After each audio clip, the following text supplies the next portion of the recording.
Welcome. In this video I will show you what to do if some application is crashing or not loading on your TCL 43C61B TV. So first of all, let's try to simply restart the TV.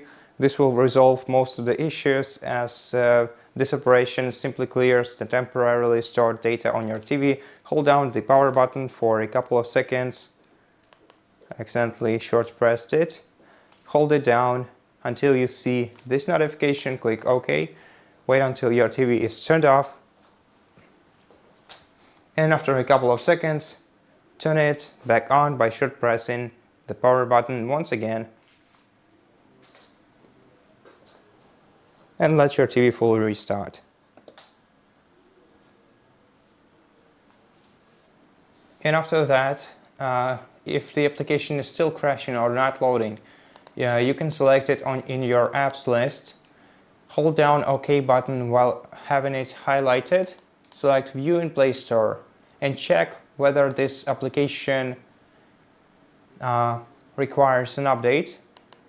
So if it does, you will see update here.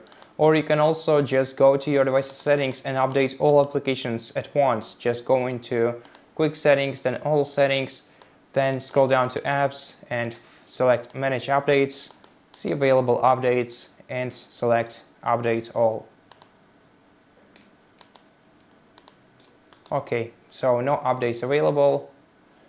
Now, if the app is still crashing, then let's go back to Settings. Let's open System, and in System menu you will find Storage. Open Storage, go to your internal storage.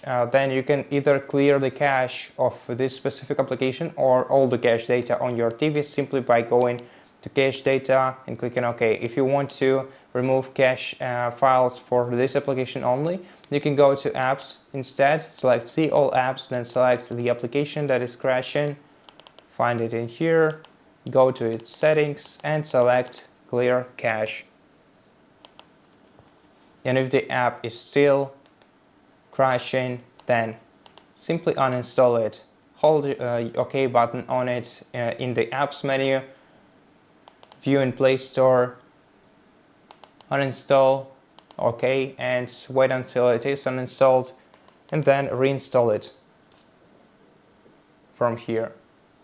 And after this, your issue should be resolved. Once the application is installed, you'll be able to open it without crashing. Now, one important notice, especially for apps that use Google services, make sure that your date and time are correct. So you can check your time in the top right corner of the TV and on your phone to make sure that it's correctly set. And if it's not, go to System, then Date and Time, and then make sure to enable auto-synchronization both for automatic date and time and setting the correct time zone in the Set Time Zone option. After that, your Google Apps will be working properly. And I'd say thank you for watching this video. If it helped you, please consider subscribing to our channel, leave us a like and a comment below, and I'll see you in the next one.